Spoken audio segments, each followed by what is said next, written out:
We'll get started. Welcome everybody to Monday Morning Grand Rounds. It is my great pleasure to be able to introduce our speaker today, Dr. Philippe Kahane.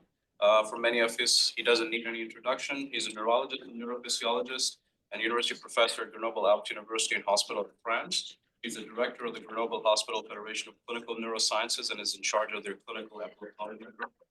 He's widely recognized and acknowledged as an international expert of presurgical assessment of drug-resistant epilepsies in adults and children, including stereotactic EEG recordings. His area of research covers various fields in epileptology and physiology in humans, including the characterization of epileptogenic networks using intracerebral recordings and stimulation, the assessment of physiological networks by analyzing SEEG oscillatory responses to different cognitive tasks, and the implementation of novel surgical therapies.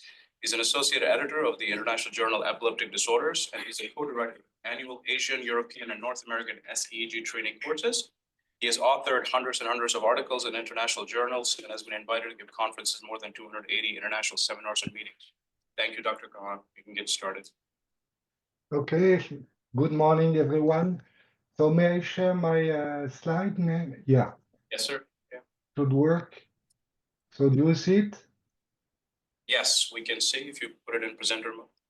Yeah, it's fine? Yeah, perfect. Go ahead. Okay, so I have 60 slides, so Neil, don't hesitate to cut the mic if I'm too long. I don't know how much time I will take. So my purpose today is to talk about SEEG interpretation.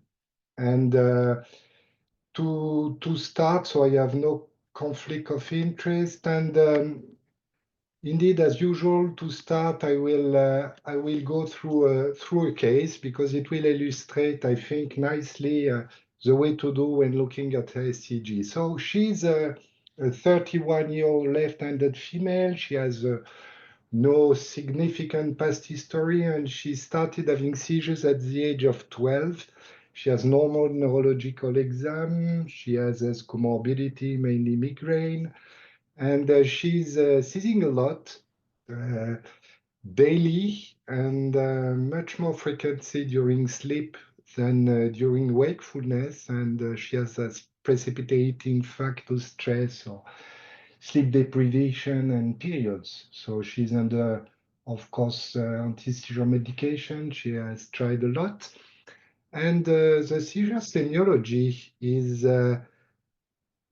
described by a very inconstant aura, which is a strange sensation in the back, such as a shiver or something like this, very often followed by a thoracic constriction. And in the past, she had also anecdotally some kind of levitations with paresthesias. It was unclear whether it was part of the seizure or not, but anyway, this is what the story tells us. Then she has an abrupt bilateral asymmetric tonic posturing that seems to predominate over the left hemibody. Responsiveness and awareness are preserved during most of the episodes, and they are lasting 1 to 2 minutes, which is quite long for bilateral tonic posturing, with a very, very rapid recovery without any deficit nor focal to bilateral tonic-clonic seizure. So of neuropsychological exam, she has a verbal IQ, which is much better than non-verbal IQ, which points to the right hemisphere, but she has a verbal memory, which is better than the non-verbal memory, and she has a few dysexecutive signs, and fMRI for language is definitely lateralized over the left hemisphere. So an interictal EEG, I won't show you traces because we do not have time, but believe me, there were some right frontocentral slow waves, but no spikes. And the ictal EEG is quite unclear, with some very subtle changes over the right frontocentral area, with a late propagation a bit more posteriorly with a sharp activity. But to be honest, the ictal EEG is not very convincing, and it strongly suggests that we are facing with a dislocated generator. So structural MRI is quite normal, and she has no clear hypometabolism on FDG PET. So this is where we are. And now, how do we start SEEG interpretation? So SEEG interpretation definitely starts with the implantation of electrodes, because you cannot interpret correctly your SEEG without knowing why you put the electrode at different place and what are you expecting from your recordings. So just to remind you that SEEG is at some point a needle in a haystack, and you can see here on the left side that when using, for instance, 12 electrodes, which represent about 150 contacts located in the gray matter, then we are sampling only 0.5% of the whole cortex volume, which is quite few. And even if the number of the electrodes has increased with years from 12 in mean to now 16 as an average, we must recognize that definitely we are sampling very, very small pieces of the brain, which means, of course, that we need to have strong hypotheses that are based on the so-called anatomo-electroclinical correlation, which means that we pay particular attention to clinical semiology to decide where to put the electrodes.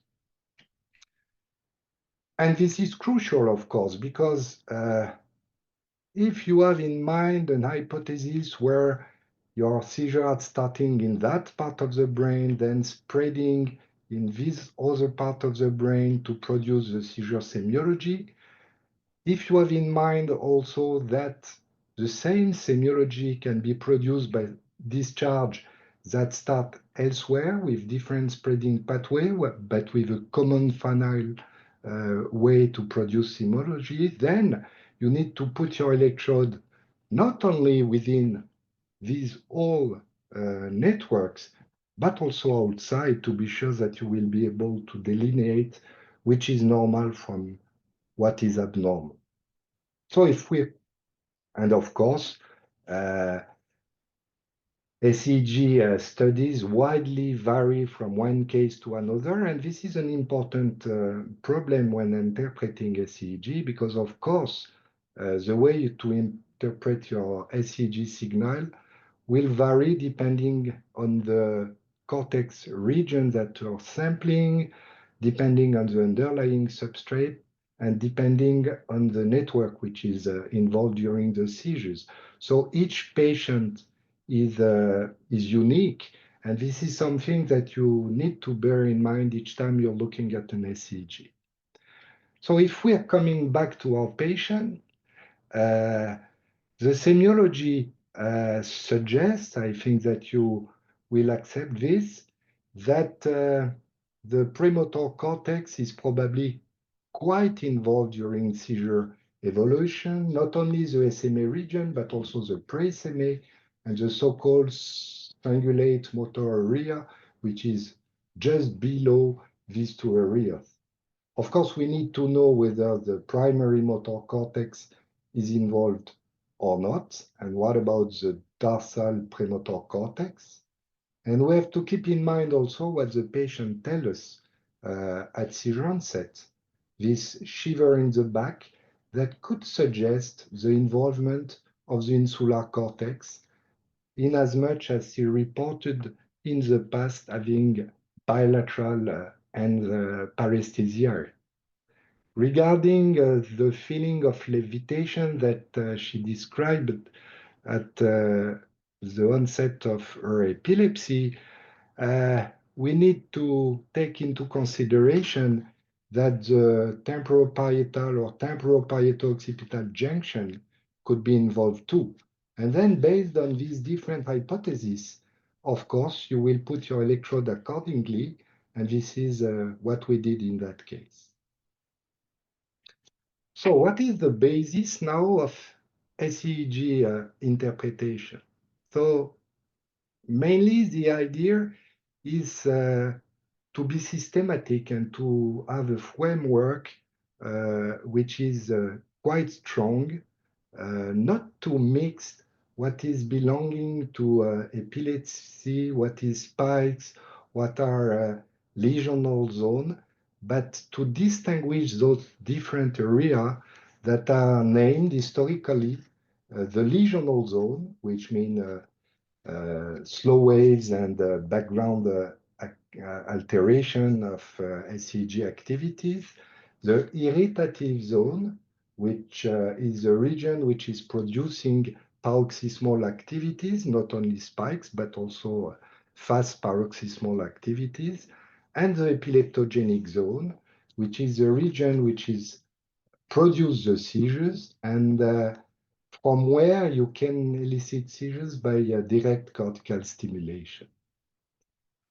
So if we are moving on to the lesional zone, I strongly recommend you, this is paper in French, a book in French, but quite interesting, on SEEG in cerebral tumors and epilepsy. It was written a long time ago by Jean Banco and Jean Talleyrand, and they described very nicely the activity that you can get in the so-called lesional area. Remember that at that time they do not have access to CT scan and a fortiori to MRI, and they describe this huge alteration of background activity and slowing that were good markers of epileptic brain lesion.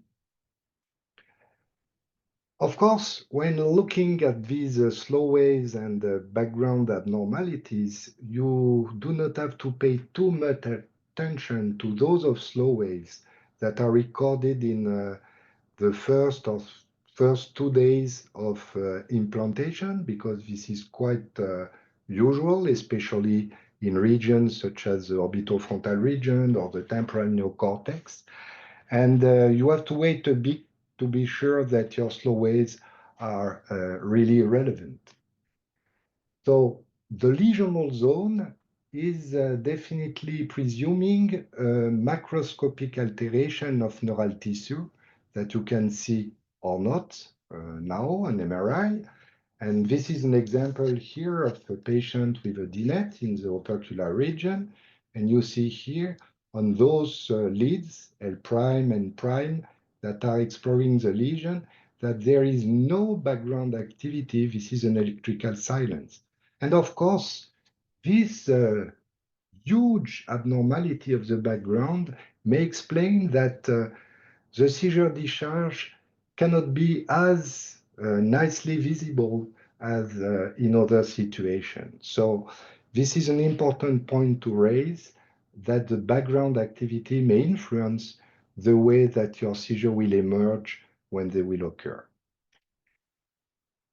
Another important fact when looking at slow waves is that they have to be considered cautiously, especially in MRI negative cases, because they could suggest that there are some minor alteration of the brain tissue. And this is an example here in MRI negative cases, where you can see here these slow waves over the temporopolar cortex, the first temporal convolution and second temporal convolution, and that reach here also the insular cortex. The third point is that the slow wave can coexist with spikes, and this is a situation when you have your lesional zone that coexists with the irritative zone. And in such situation, it's especially important to look at how the slow activity react during different tasks. For instance, here, eyes opening, you see that this slow wave here within the insular cortex continues despite the task, and they strongly suggest that an underlying lesion is present. What about the irritative zone? So the irritative zone basically is defined by the spikes or other paroxysmal activities. And as it was stated a long time ago by Penfield and Jasper, they do not mean necessarily that their location represent an area of primary epileptic discharge, which means that there are red spikes that could coexist with the seizure onset zone and other spikes that can be observed beyond the limits of the seizure onset zone just because they are connected to the region that produce the seizures. So these intractable epileptiform discharges, these typically are much more abundant than on scalp EEG. They are very rarely focal, and except in a few cases of FCD, we will go back on that. And they have this tendency to spread within cortico-cortical networks. And of course, one of the issues is to delineate within that network which spikes are relevant and which spikes are not. Another problem when looking at spikes is that they temporarily fluctuate with time and depending on the vigilance level, and they may have variable frequency and localization. On the top here, you have a right temporal lobe epilepsy case, MRI negative. You see here on the mesiotemporal lobe region, very nice spikes that are located in the hippocampus and the amygdala nucleus. But you see how these spikes may evolve during drowsiness, with occurrence of spikes here over the temporal lateral neocortex and even runs of spikes that are involving here the orbitofrontal region. And of course, in such a situation, you will have to pay much more attention to those spikes that are occurring more frequently during the wakefulness. Another example here that show in the same patient how the spikes may fluctuate depending on the moment of the day. This is an insular opercular cases with a left perisylvian scar, and you see here very nice spikes in the S1 region, and that can propagate to M1 and to the opercular region. And depending on the moment of the day, those spikes sometimes are much more active in the insular cortex and even in the temporal lobe region. So of course, one of the issues, again, in that case, is to distinguish those spikes that could be part of the so-called primary irritative zone from those that are part of the secondary irritative zone. This is why you need to pay much attention on how these spikes are evolving with seizures. I take that example that I like very much, where you see here these runs of spikes that are widely extended on the right hemisphere in the frontal region and even in the parietal cortex. But look at what is happening at seizure onset here, which is quite focal.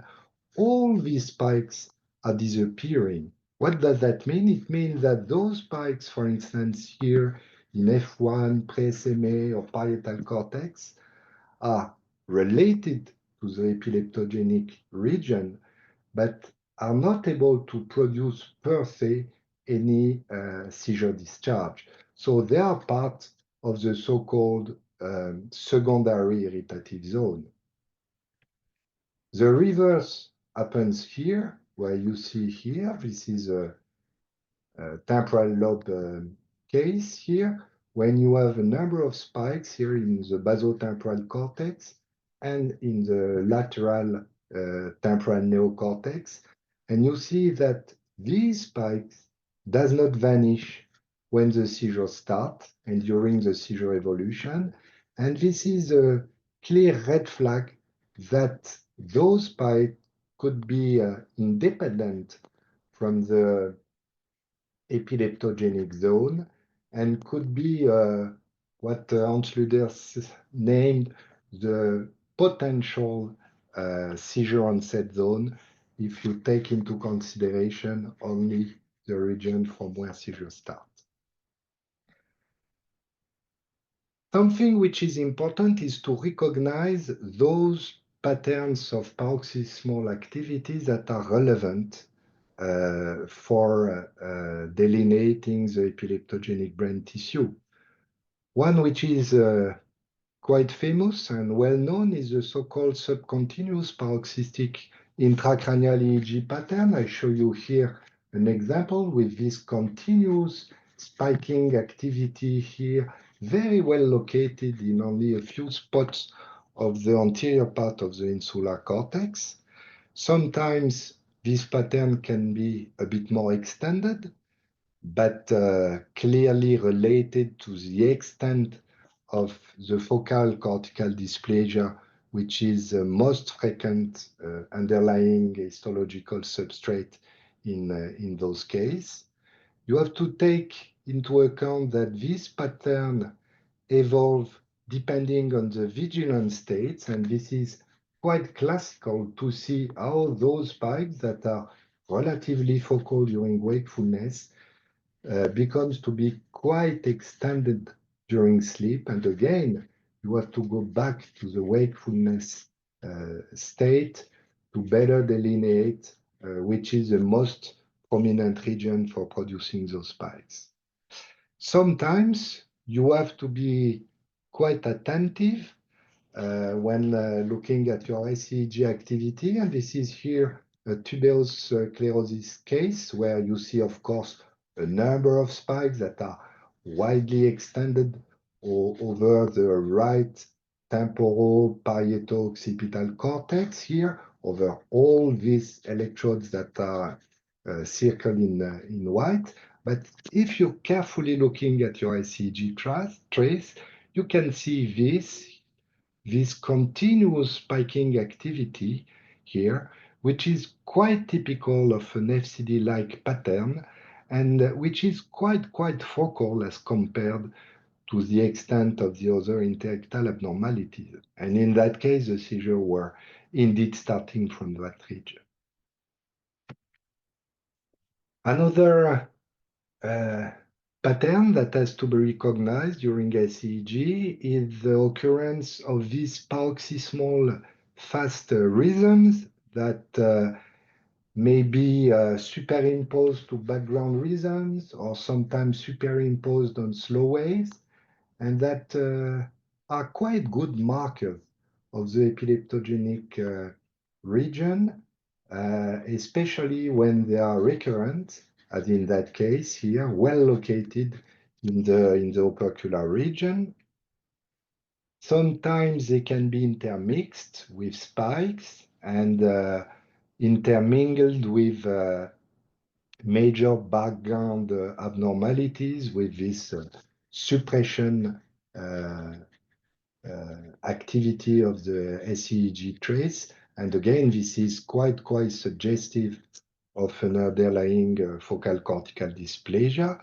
And this burst of fast rhythms, for instance, again, during an FCD and during spasms, are typically very focal in the series of spasms here, and they progressively extend in terms of localization before producing the epileptic spasm. Now, of course, you will have to take into account those bursts of fast rhythm that are the more focal during the cluster of spasms.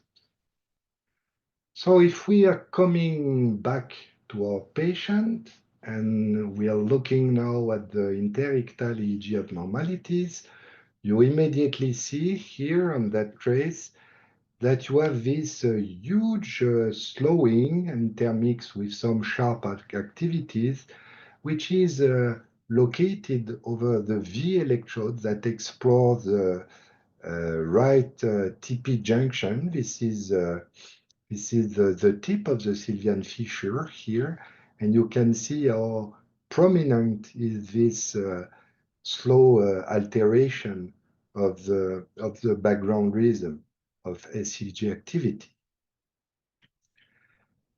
If you follow during a few minutes that trace, you can see that some spiking activity is appearing and becomes quite continuous, and this is this so-called subcontinuous paroxystic EEG pattern I was referring to previously here. And again, this is located over that electrode here, the lateral contacts of that electrode. And you can see this activity, continuous activity of spikes, which is produced quite focally in the depth of the Sylvian fissure. But of course, those spikes are not only located to that region, they are spreading here by contiguity to the upper part of the posterior insular cortex. And this represents also what we should name the irritative zone. And during the nap time, the spiking activity is evolving to a burst of fast rhythms that are involving here the V electrode as the spiking activity, the insular electrode spreading a bit more inferiorly and anteriorly, but also a region which is quite closely connected to the insular cortex, which is the anterior cingulate region, which is producing exactly and synchronously the same pattern of fast activity. What about now the epileptogenic zone? And we have to go back to definition. So historically, the epileptogenic zone was the term used for defining something that was electrophysiological. Again, remember that Banco and Talleyrand, when they started SEEG, did not have access to any brain imaging, and they had to delineate the region that was producing seizure using the tool they had in N, which means SEEG. So SEEG is the tool that helps to capture the EEG activity from the brain. And indeed, they proposed a definition, which was an electrophysiological definition. And they proposed the definition of the site of onset and primary organization of epileptic seizures. We'll be back on that, which is totally different from what Hans Löders proposed more recently, which is the minimum amount of cortex that has to be resected or inactivated, disconnected, or ablated to produce seizure freedom, because this is a surgical definition which cannot be given, which can be given only at the end of the presurgical evaluation, and which is deduced from the 5 zone he was referring to, which means epileptogenic, symptomatic, irritative, and so on. So the two definitions are totally different. And of course, if we're coming back to the idea of Talleyrand and Banco, they recognize that they did not know what an epileptogenic zone was. And they raised two issues. The first was the issue of onset of seizure, and the second was the issue of spread. So for them, the issue of onset was solved when looking at high frequency, low voltage fast activity or low voltage spike discharge.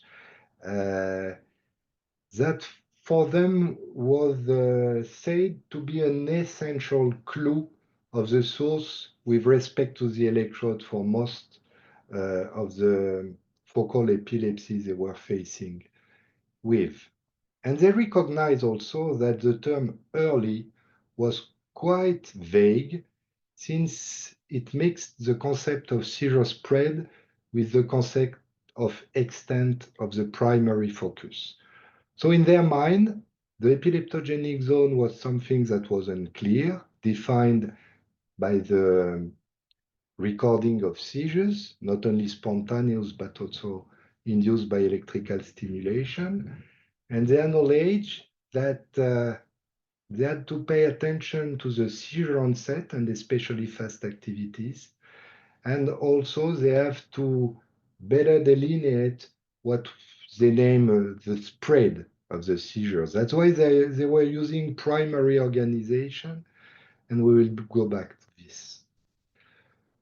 So now the current approach of the epileptogenic brain region is the epileptogenic network, which is at some point exactly the same as what was proposed by Talerac and Banco.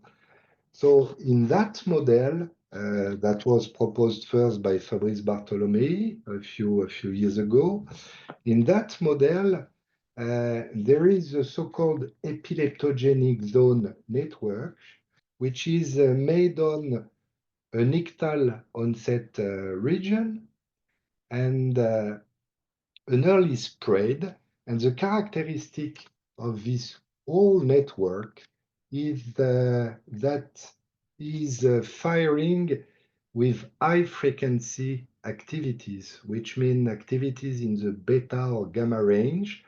It is initiated by a desynchronization between the region and then a synchronization in the different region in the high frequency range.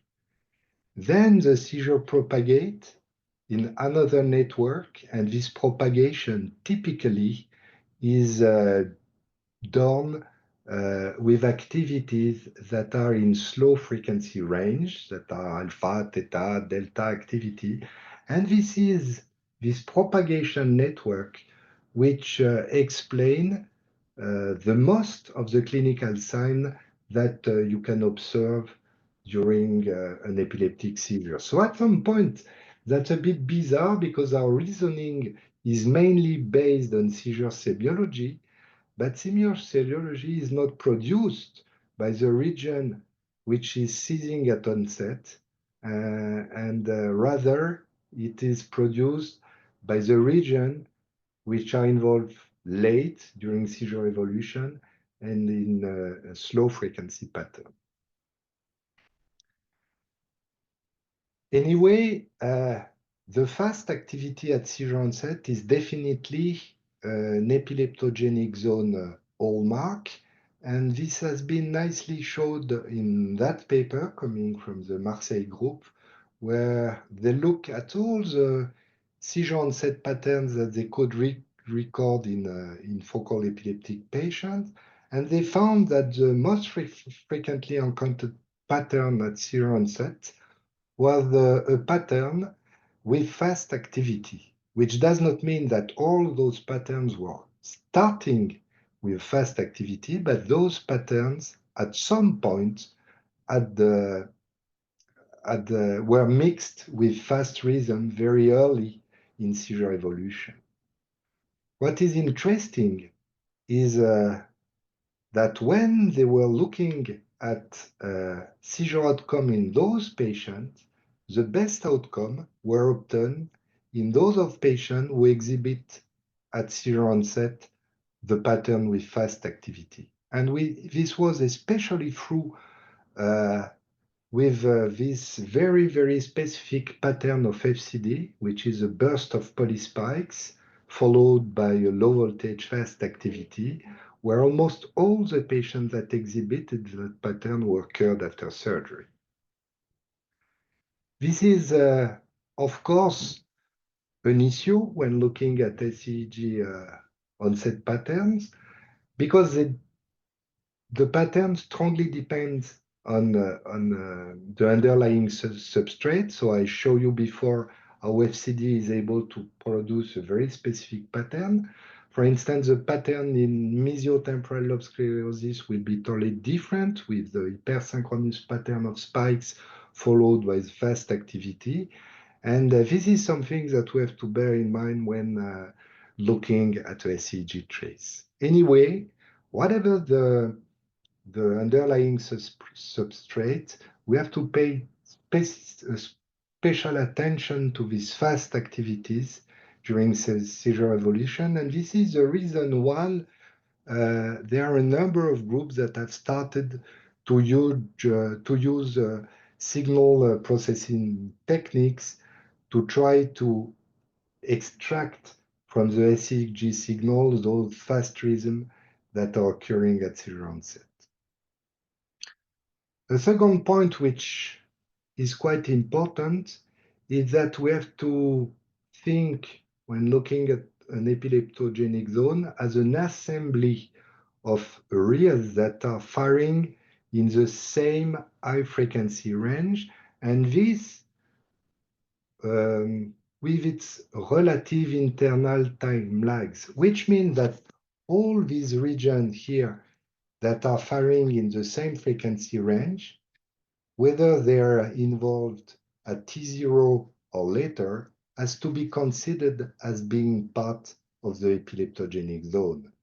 And a way to prove this is to perform electrical stimulation, because it can be expected that in all this region of this neural assembly, you will be able to reproduce the whole seizure pattern, not only the onset, but also the whole seizure evolution. So, of course, an epileptogenic zone or an epileptic discharge can be quite focal. And this is an example here in a negative MRI case with a right frontal eye field involvement.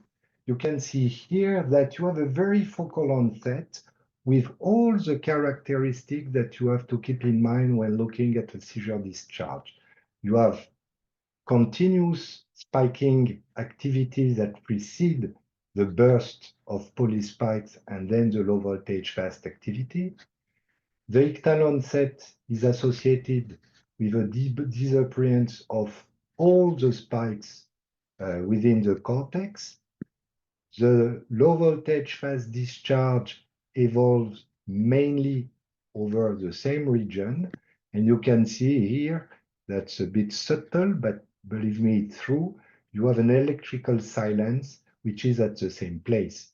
So these are different characteristics that definitely helps to tell you that you are exactly at the right place. Sometimes the discharge can be a bit more extended, for instance, regional here.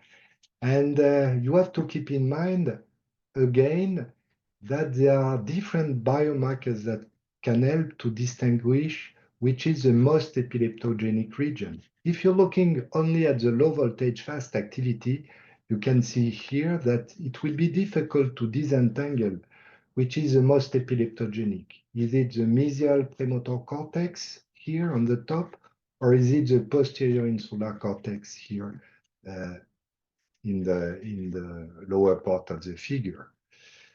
If you put together the spiking activity before, the DC shift, and the seizure evolution, then there is no doubt that the seizure is starting here from the mesio-premotor cortex. Last but not least, there are discharges that can be much more extended.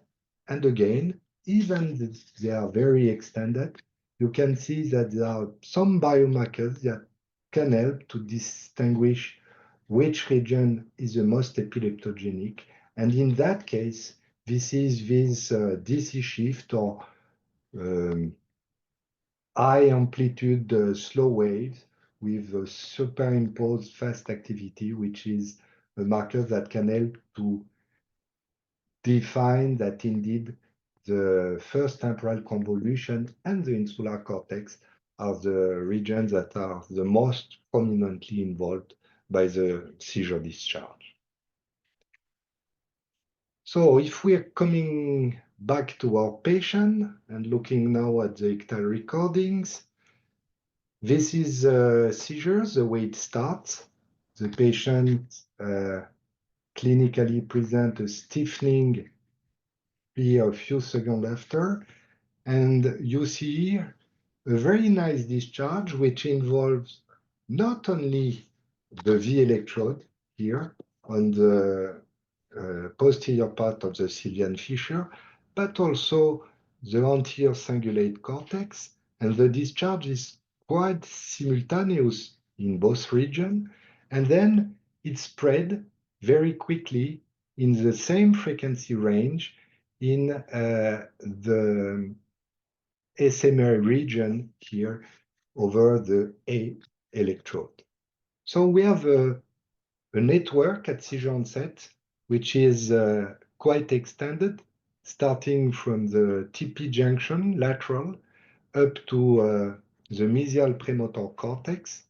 And if you're looking on how the seizure evolves, it remains quite stationary for many, many seconds, and then at the end of the episode, spread over the posterior insular cortex.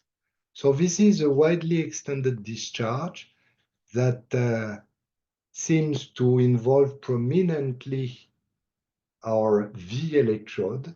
But one of the issues is whether the mesial premotor cortex could be more epileptogenic than that region of the brain.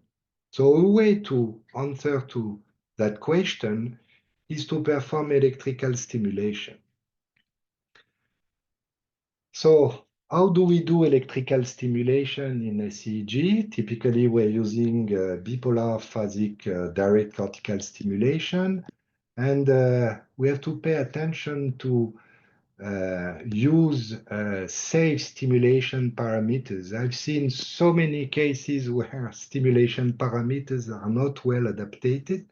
You have to keep in mind this curve here that tells you that below that curve, the charge density will exceed 60 microcoulomb per centimeter square, and this is theoretically a level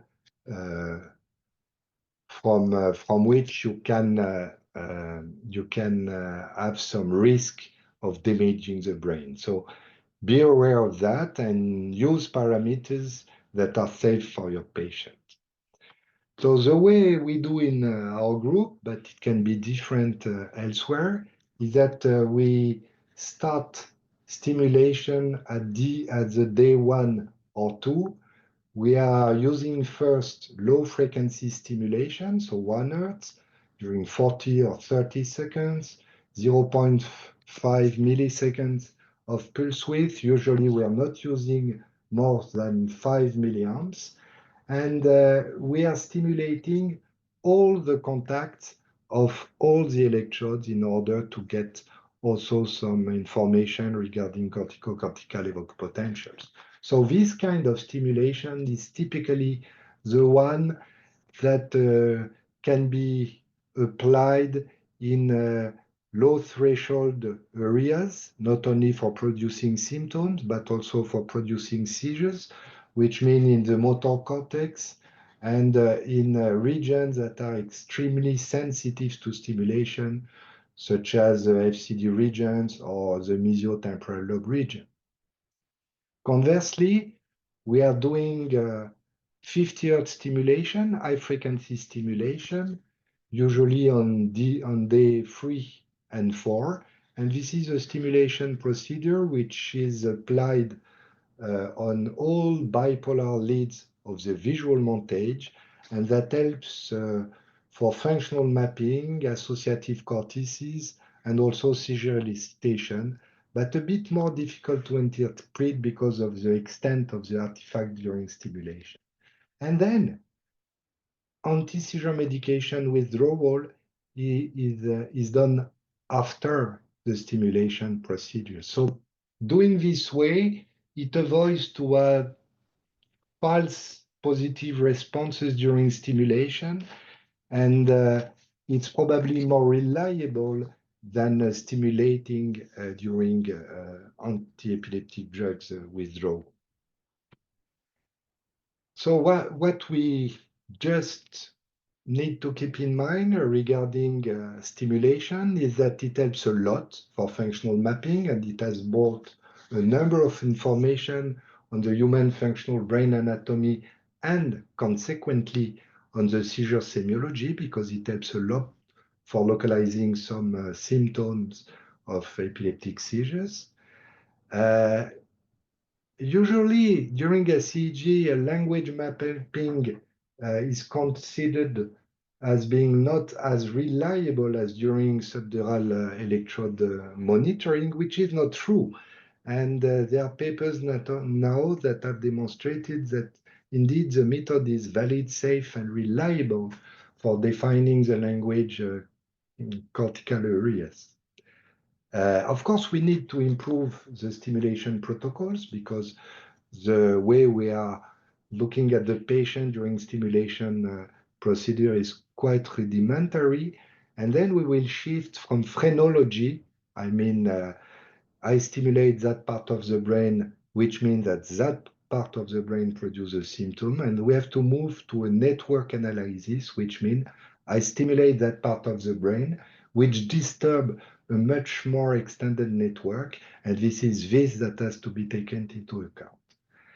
And and this is something that we don't do systematically, check the location of the sites from where you stimulate, because depending on whether it is close to gray or white matter, you will get respectively a neural inhibition or in contrary excitation. And of course, the interpretation of your stimulation will be different. Regarding electrically induced seizures, there are data that are showing that indeed they are very similar to spontaneous seizures. Again, they are similar, providing that you are stimulating the epileptogenic zone network, because theoretically, stimulating outside that network won't produce any fully developed seizure. This is not true for aura, for elicited aura, the significance of which is a bit different. So the direct cortical stimulation induced seizures are per se predictors of favorable outcome, which means that if you don't get any seizure elicited by stimulation, it means that possibly you're not at the right place. And we know that removing those sites from where seizures are elicited provide a better surgical outcome. And as previously said, the stimulation-induced auras are much less relevant, especially in the supracilian cortex. What about our patient? This is a summary, which is just impossible to read, of all the responses that we got during stimulation at 1 Hz and 50 Hz frequency range. But interestingly, the only place in the brain from where seizures were elicited was that electrode here located in the posterior part of the Sylvian fissure, which is a strong argument that this region was involved during the seizure, mainly during the seizure. And interestingly, what we did was to adapt the stimulation protocol to the spiking activity.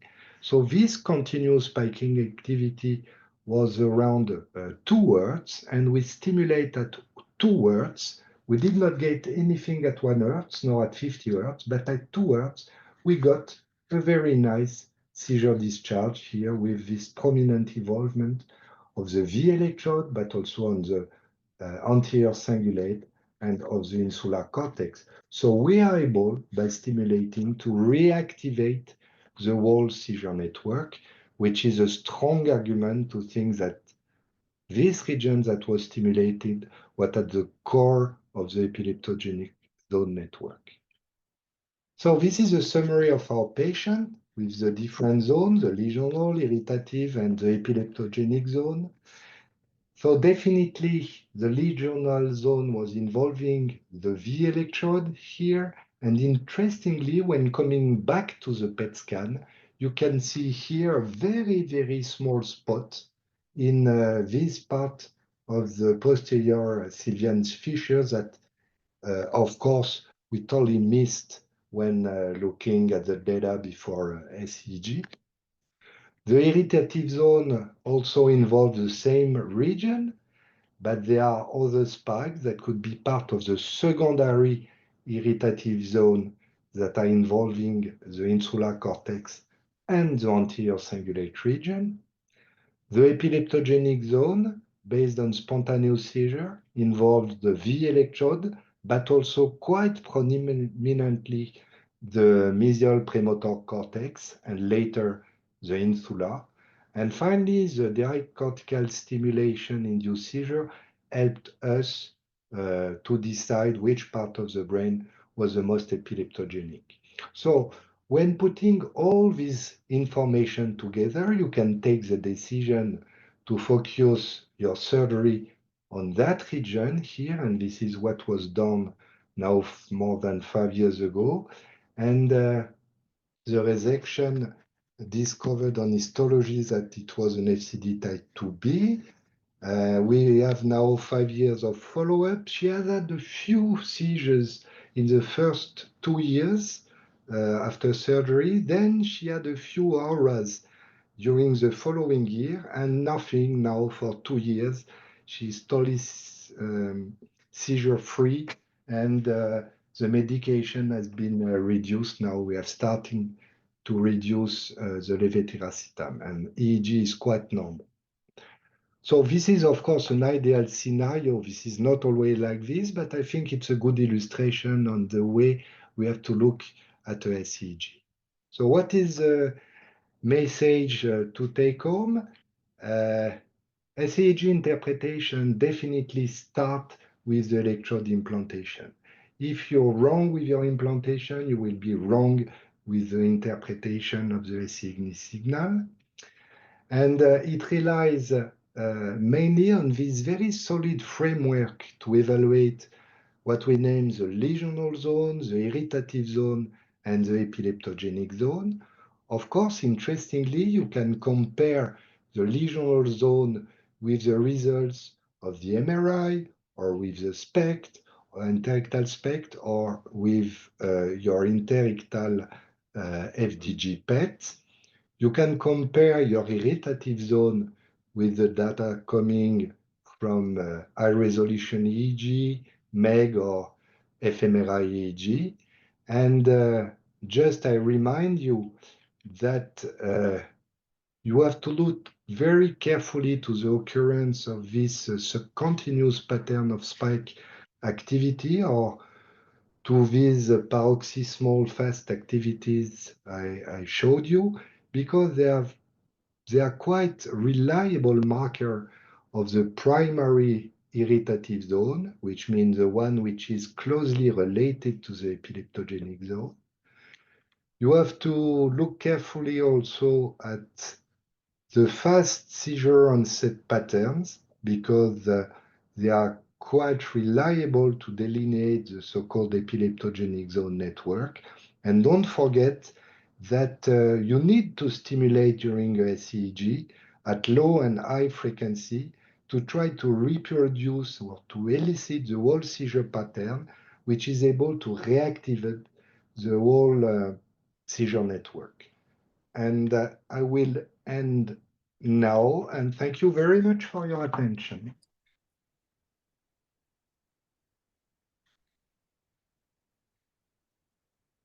Thank you so much, Dr. Kahane. That was excellent.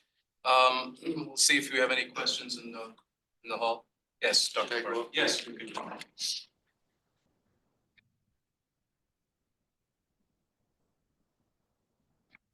Good to see you. Thank you for the Hello? great lecture. I have one question. If you're able to go back to that EEG slide that shows that where you showed the epileptic spasms. Ah, okay. Yeah. Yes. It was the fast activities. It was in the beginning. Yeah, blah, blah, blah, blah. Here. Yes. So my question is, when we see epileptic spasms, whether the cause may be MCA stroke or a smaller cortical dysplasia, the clinical symptom is, of course, generalized. And on scalp EEG, we see epileptic spasm, ictal EEG reflected all across the screen. And so this slide was quite interesting to me because I would have expected to see the seizure, the ictal EEG, reflected in all the electrodes. And are you able to comment here whether you saw the ictal EEG, this fast paroxysmal activity in one localized area, or at least on scalp EEG, whether it spread to all the electrodes? Okay, so what you see on scalp EEG definitely is what is happening during the spasm here. So what you see is a slow wave, sometimes with some fast rhythm superimposed, quite diffuse, because by definition it's generalized. This is a subcortical origin, not cortical. And indeed, the advantage of SEEG is that you can catch a signal which is much more focal and that precedes the occurrence of the clinical spasm. So it's a sort of preparation of the spasm.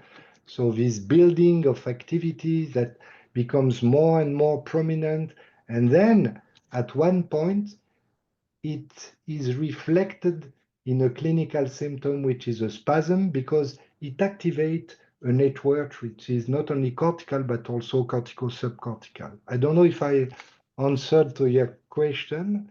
Okay, so my understanding is that the blue arrows on the top, those reflect clinical epileptic spasm, or no, they are subclinical. They are subclinical, but these are some bursts of fast rhythm that are cortical without any symptoms. And then when it becomes cortical and subcortical, it produces a fast rhythm which is much more extended with a slow wave on scalp. And this is what is a clinical spasm. I see. So I see that line now next to spasm mouth. Did you see the ictal EEG all across the intracerebral electrodes? Yes. Yes. Okay, that would make sense then. Thank you. Okay. Any other questions in the group? I have one question, Dr. Kahane.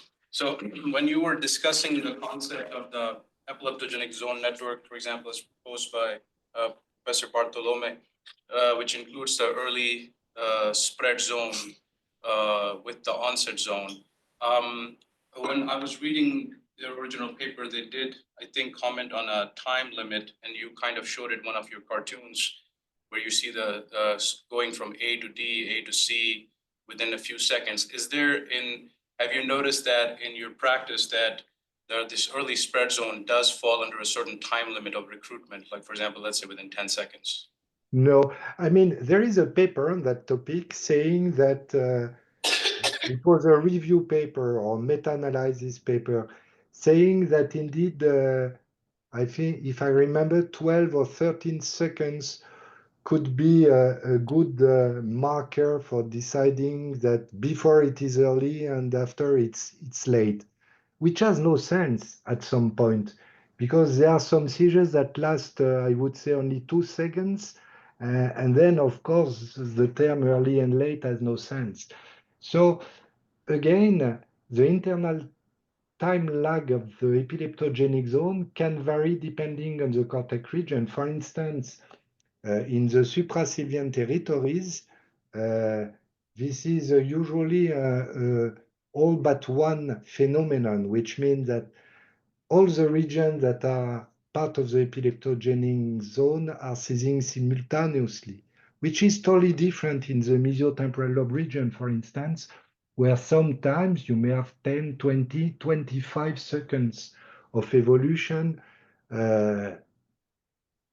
and that can be part of the epileptogenic zone network because it's able to produce fast activities in the same frequency range as during seizure onset.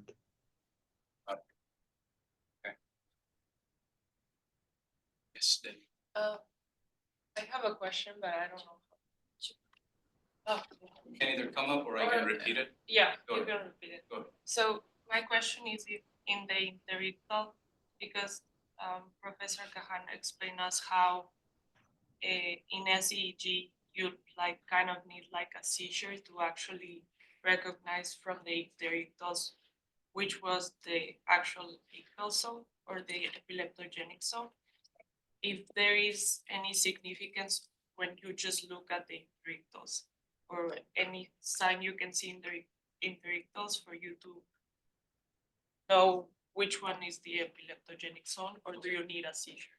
Okay. Okay, that's an excellent question. And the idea of primary and secondary irritative zone is definitely related to the occurrence of seizure. If you don't get any seizure, you cannot make the distinction. Because indeed, you need to know how the wall spikes are behaving at seizure onset. And then those that are vanishing are probably related to the seizure onset zone. So that's why you need to record seizures to be sure that you have a primary or secondary irritative zone. That's a bit ambiguous, but this is the way we do.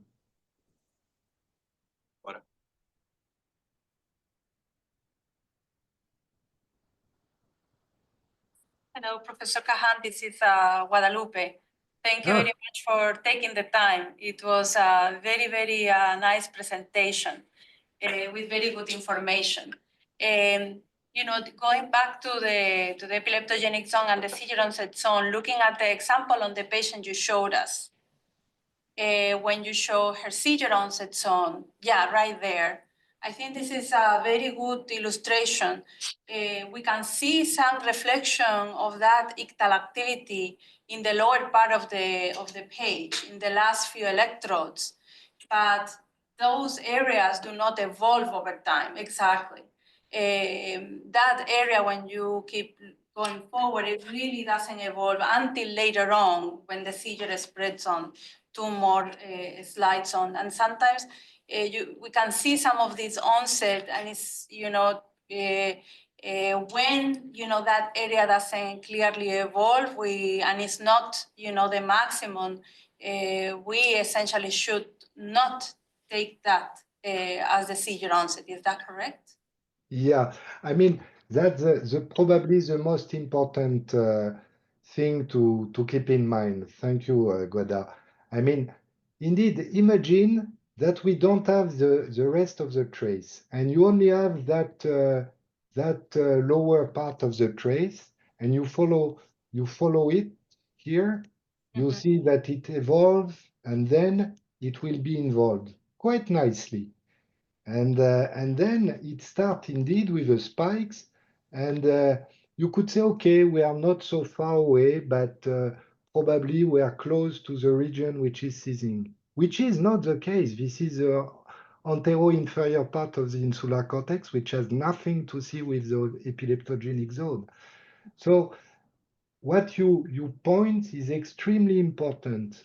When you're looking at a seizure, you see a network, cortico-cortical network, which is involved. Part of that network is epileptogenic, and part of the network is just the involvement of a physiologically connected region. This is exactly what happens here in blue. This is the anterior cingulate, which is kilometers away from the V electrode, and this is involved just because the two regions are closely connected. And of course, one is epileptogenic because there is an FCD inside, and the other is just the involvement of that network that produces semiology. Thank you very much.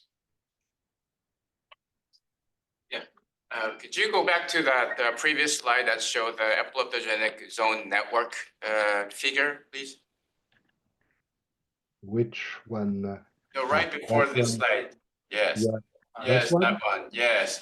So, just to clarify, I know there's some difference between the Talarock's definition of what you're showing here and Dr. Luder's definition of epileptogenic zone. Would it be fair to say that here the epileptogenic zone network would be equivalent to the epileptogenic zone, where after resection of that entire area, patient will become seizure-free? No. No, because you have to take into account also the results of stimulation. Imagine that in that configuration here, you stimulate, but you don't get any information. So possibly you missed something somewhere. So you have to include it also in your definition. And imagine that when you have this network organization, you have a spiking activity elsewhere, which is continuing without any modification. That could suggest that you have something which is a potential seizure onset zone that will occur later if you remove only that part of the brain. That's why you need to put your lesional zone, your irritative zone, and your epileptogenic zone, both spontaneous and electrically induced seizures, to decide which part of the brain to remove. But at some point, you're a bit right. I mean, it's not so far away from the idea of Hans Luder's. So here, would you be able to outline the area where that you would remove to make the patient seizure-free? Yeah, I mean, this is the minimum region that you have to remove to render the patient seizure-free. But you have to check what happens in terms of spikes, in terms of lesion, and in terms of electrically induced seizures. Well, thank you. That's the core of the reasoning, but that's not enough. We'll have one last question, which is in the chat. It says from Dr. Dahal, it says, should we resect the areas that show seizure onset pattern or fast activity regardless of how early or late they appear? Aha. No, because if you're removing the seizure onset, what happens just at seizure onset, for instance, in red here, you will miss all that part of the brain which is seizing too. I mean, that's a very crucial information. Again, the idea of spread is not a good idea. I mean, it's much better to try to make your reasoning in terms of neural assembly of areas that are seizing in the same frequency range.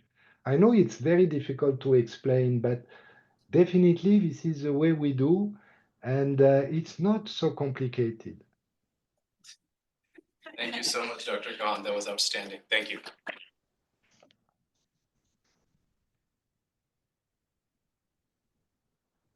Thank you so much. Okay, have a nice day.